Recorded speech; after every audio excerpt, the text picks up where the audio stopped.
Today I'm going to make for you my grandma's borscht soup.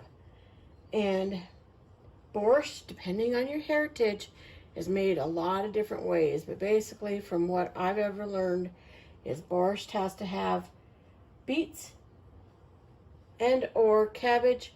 I'm going to start out with 7 potatoes. And I'm going to add it and sit in the water. I'm just going to even add the water to it. And I'm going to add about an equal amount of cabbage. It's about a half of a head, a big one, or a bigger one.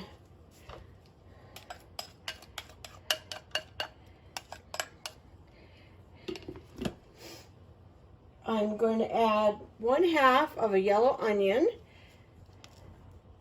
There's beet juice on it, so if you're wondering why it looks red, it's beet juice, not, it is a yellow onion, or sweet onion.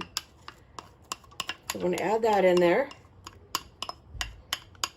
I'm just going to put all the ingredients together, and then I'm going to put it on the stove to cook. I have shortcuts here, 12-ounce bags, 1 of green beans and 2 bags of peas and carrots, frozen, that I've thawed out.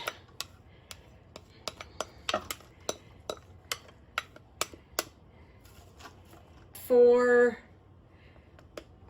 beets, but this is a 32-ounce, so that gives you an idea how much beets I'm putting in.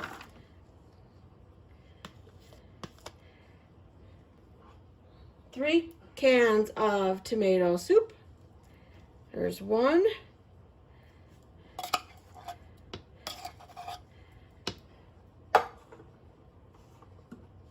Here's 2.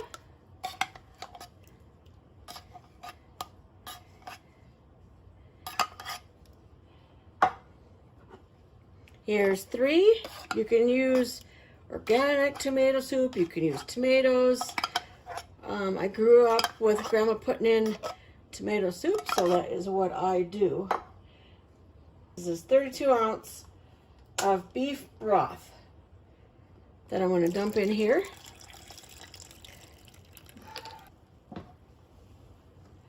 And another 1/2, so 1 1/2 for this big. I think this holds 16 quarts. To give you an idea. So half this recipe would fit in a normal 8-quart or 6-quart. I'm going to add in some water just to loosen it up a little bit here so I can put some seasoning in. Give all these veggies a stir. Now, my grandma, when I was in my 20s, I was trying to make my borscht like my grandma, and I'm like, Grandma, it doesn't taste like yours. She goes, well, put some ketchup in for a kick. So in memory of my grandma, I now always put in a good squirt of ketchup. That is just the memory of my grandma. She says it adds a little kick, so that is what I do. Put in a little kick. I am going to put in 2 tablespoons of apple cider vinegar. There.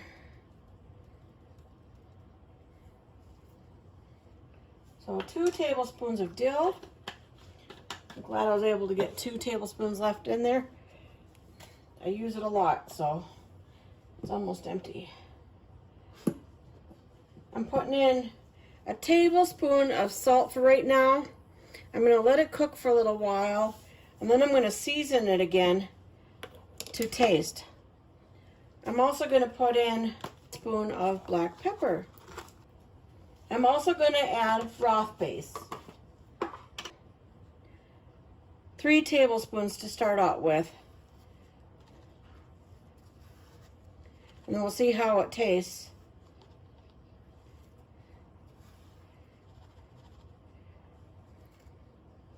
So it was beef broth base.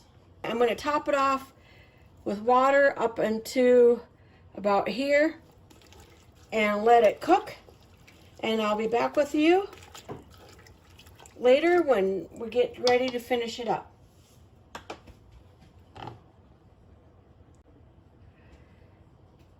I would like to also mention that I normally put beef in, like a sirloin tip, something that for this size, well, about a pound for half this, so about 2 pounds of meat, and then I let it cook for a couple hours. I wanted to get it to cook through, and then I take it off the stove and let the meat cool, and then I put all these ingredients together, and then I add the beef back in. But today we're not adding any beef to the recipe.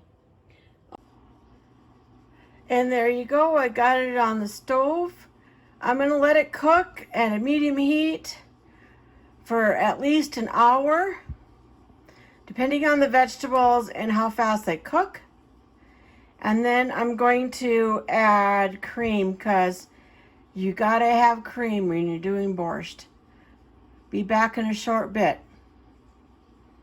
If you have an opportunity, let me know how you make borscht, or if you've ever had it.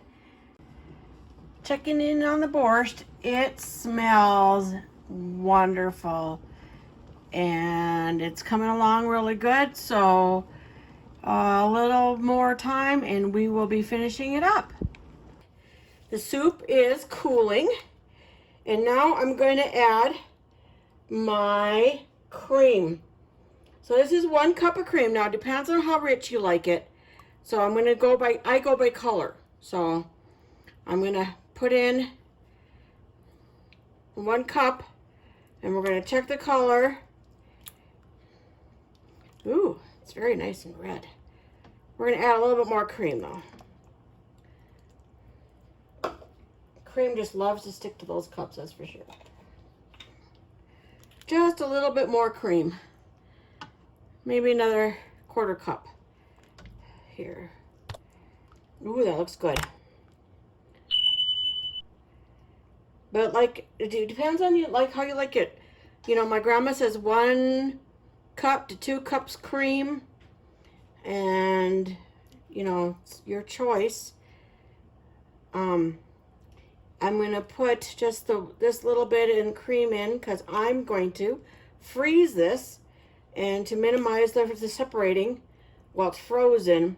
Separates a little bit, but I've been freezing creamed soups for years, and I have not had any problems with that at all.